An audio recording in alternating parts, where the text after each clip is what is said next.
The town of Eldridge was quiet, too quiet for some.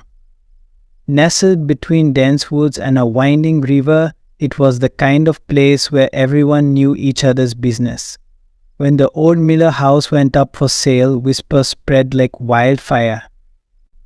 No one had lived there for years, and the stories surrounding it kept most buyers away. But not the Thompsons. They were new to town, eager to start fresh after a difficult year. Sarah Thompson, a single mother, wanted a home for her and her son Ben. The Miller house was cheap, and despite the townsfolk's warnings, Sarah saw potential. It had a big backyard, tall trees, and a charm that called to her. "Mom, do we have to?" Ben asked as they pulled up to the house. He was only 10, but he could sense something off about the place.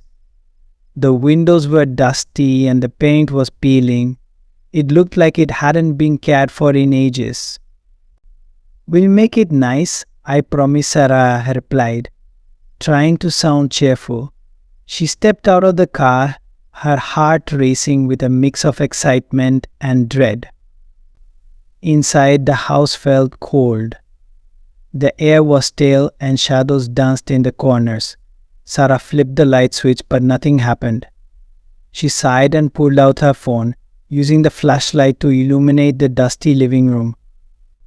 Old furniture was covered with white sheets, like ghosts waiting for their moment. "Let's clean up a bit," she said, trying to keep her spirits up. Ben followed her, glancing around nervously. As they began to remove the sheets, a chill swept through the room. Ben shivered and pulled his sweater tighter. "Mom, can we go back to the car?" he asked.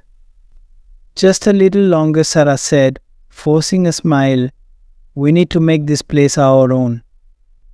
They worked for hours, dusting and sweeping. As they cleaned, Sarah found old photographs tucked away in a drawer. They showed a family, a man, a woman, and 2 children. Their smiles seemed frozen in time, but there was something unsettling about their eyes. "Who do you think they are?" Ben asked, peering over her shoulder. "Probably the Millers," Sarah replied. "They must have lived here a long time ago." That night, as they settled into their new home, the house creaked and groaned. Ben lay in bed, staring at the ceiling, unable to sleep. He thought he heard whispers, soft and distant. He sat up, straining to listen, but the sounds faded away. "Mom," he called out, his voice trembling. "Just go to sleep, sweetie," Sarah replied from the next room. "It's just the house settling." But Ben couldn't shake the feeling that something was watching him. He pulled the covers over his head, feeling safe in his cocoon. Days turned into weeks, and the Thompsons tried to make the house feel like home. They painted the walls, planted flowers in the garden, and filled the empty rooms with laughter. But the whispers returned, growing louder each night. One evening, as Sarah was cooking dinner, she heard Ben talking to someone. She walked into his room, her heart racing. "Who are you talking to, honey?" she asked. Ben looked up, his eyes wide. "The girl," he said, pointing to the corner of the room. "She says she wants to play." Sarah felt a chill run down her spine. "What girl?" "The one with the pretty dress," Ben replied, his voice barely above a whisper. "She's nice." "Ben, there's no one there," Sarah said, trying to sound calm. "It's just your imagination." But Ben shook his head. "No, she's real. She told me her name is Lily." That night, Sarah lay in bed, staring at the ceiling. She couldn't shake the feeling that something was wrong. The house felt alive, breathing with secrets. As the days passed, Ben seemed to change. He became more withdrawn, spending hours in his room, talking to Lily. Sarah tried to engage him, but he was lost in a world she couldn't reach. One afternoon, Sarah decided to explore the attic. She climbed the creaky stairs, her heart pounding. The attic was dark and filled with old boxes. As she rummaged through them, she found more photographs, this time of a girl in a white dress. Lily, Sarah whispered, recognizing the name. The girl in the picture looked just like Ben had described. Suddenly, a loud crash echoed from below. Sarah jumped, her heart racing. She hurried down the stairs, finding Ben standing in the living room, staring at the wall.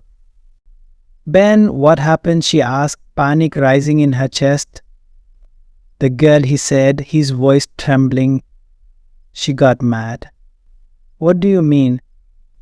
The picture fell down. He pointed to the wall, where a large frame lay shattered on the floor. She didn't want me to see it. Sarah's heart sank. She picked up the broken frame, revealing the picture of the girl in the white dress. Ben, this is just a picture, she said, trying to sound reassuring. But Ben shook his head, tears streaming down his cheeks. She's real, Mom. She's in the house. That night, Sarah couldn't sleep. She lay in bed, listening to the whispers that seemed to echo through the walls. It felt like the house was alive, watching them, waiting. In the middle of the night, she heard a soft knock on her door. Her heart raced as she got up to check. Ben, she called, opening the door. But the hallway was empty.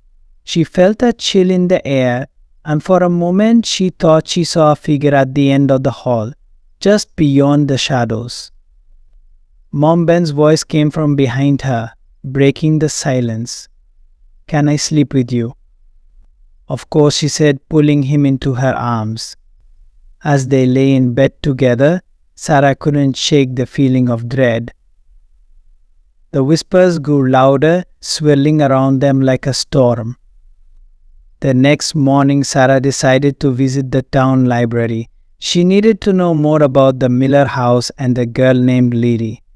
The librarian, an elderly woman with kind eyes, looked at her with concern when she mentioned the house. Be careful, dear, she said softly. The Millers had a tragedy. Their daughter, Lily, went missing one summer. They searched for her everywhere, but she was never found. Sarah felt a chill run down her spine. What happened? They say she still roams the house, the librarian whispered. Some believe she's looking for her family. Others think she just wants to play. Sarah's heart raced as she left the library. She needed to protect Ben. That night she decided to confront the whispers. Lily, she called out into the darkness. If you're here, I want to help you. The house went silent. For a moment she felt a presence, a warmth that enveloped her. Help me, a soft voice whispered. Where are you, Sarah asked, her heart pounding. In the garden, the voice replied. The next morning, Sarah took Ben outside. They spent the day digging in the garden, trying to uncover what lay beneath the surface. As they dug, they found an old, rusted box. What is it, Mom? Ben asked, his eyes wide with curiosity. I don't know, but let's see, Sarah replied, her hands trembling as she opened the box. Inside were old toys, a broken doll, and a locket. Ben picked up the locket, his eyes shining. It's pretty. As he opened it, Sarah's heart sank. Inside was a picture of the girl in the white dress. Lily, Ben whispered, staring at the locket. Suddenly the air grew cold. The whispers returned, louder than ever. Help me, they echoed, filling the garden. Mom, I'm scared, Ben cried, dropping the locket. Sarah grabbed his hand, pulling him away from the box. We need to go inside, she said, panic rising in her chest. That night the house felt different. The whispers turned into screams echoing through the halls. Sarah held Ben close, trying to comfort him as fear gripped her heart. Mom, she's angry, Ben said, his voice shaking. We have to leave. We can't leave, Ben. We have to help her, Sarah replied. her voice steady despite her fear. As they lay in bed, the screams grew louder, shaking the walls. Sarah felt a presence in the room, cold and dark. "Help me," the voice pleaded again. "Where are you?" Sarah shouted into the darkness. "In the basement," the voice whispered. The next morning, Sarah knew what she had to do. She took Ben's hand and led him to the basement door. "We have to find her," she said, her heart pounding. As they descended the stairs, the air grew colder. The basement was dark and musty, filled with old boxes and forgotten memories. In the corner, they found a small door, barely noticeable. "Mom, I don't want to go in there," Ben said, his voice trembling. "We have to," Sarah replied, her voice firm. She opened the door, revealing a narrow passageway.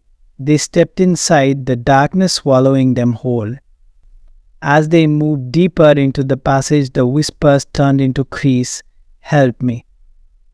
Sarah felt tears streaming down her face. "We're coming," she shouted, her voice echoing in the darkness.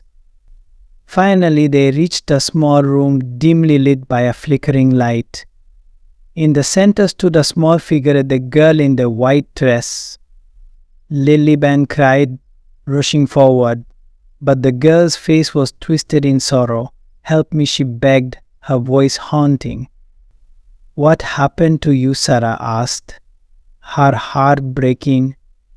"I was lost," Lee whispered. "They left me." "Who?" Ben asked, his eyes wide with fear. "My parents," Lily replied, tears streaming down her cheeks. "They never found me." Sarah felt a deep sadness wash over her. "We'll help you find them," she promised. But Lily shook her head. "I can't leave this place," she said, her voice fading. "I'm trapped." "No," Ben shouted, reaching for her. Suddenly the room began to shake.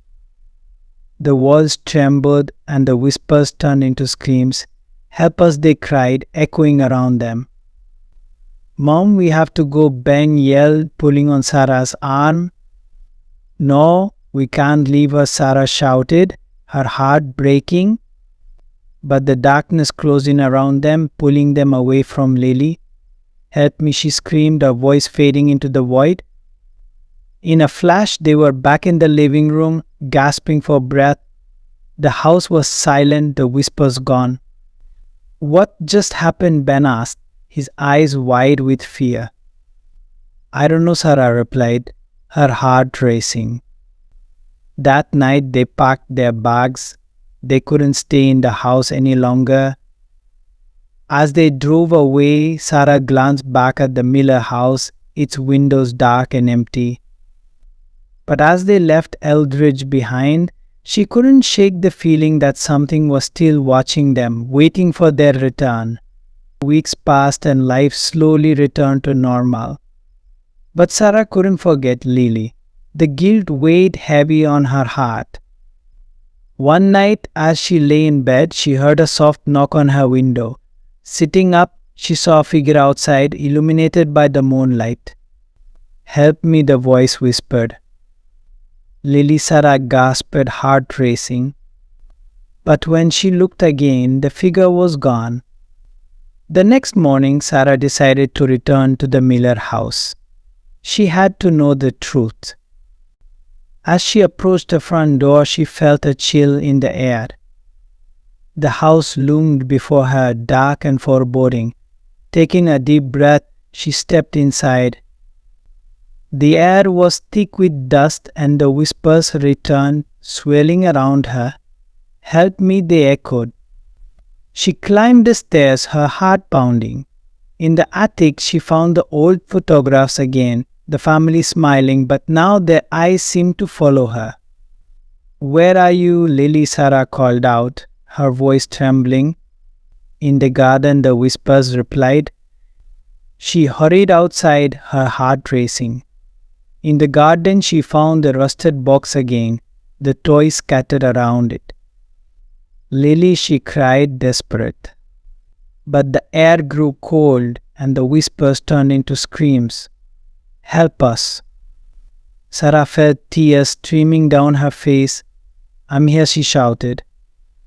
Suddenly the ground shook and the garden transformed. The flowers wilted and shadows danced around her. "Help me," the voice cried, echoing in her mind. "Lily, I'm trying," Sarah shouted, her heart racing, but the darkness closed in, pulling her under. "You can't leave," the voices screamed. In a flash, she was back in her car, gasping for breath. The house loomed behind her, dark and empty. As she drove away, she realized that the whispers would never stop. The house had claimed her, and Lily would always be waiting. Days turned into weeks, and Sarah tried to forget. But the whispers haunted her dreams, echoing in her mind. One night, she woke up to a soft knock on her window. Sitting up, she saw the figure again, illuminated by the moonlight. "Help me," the voice whispered.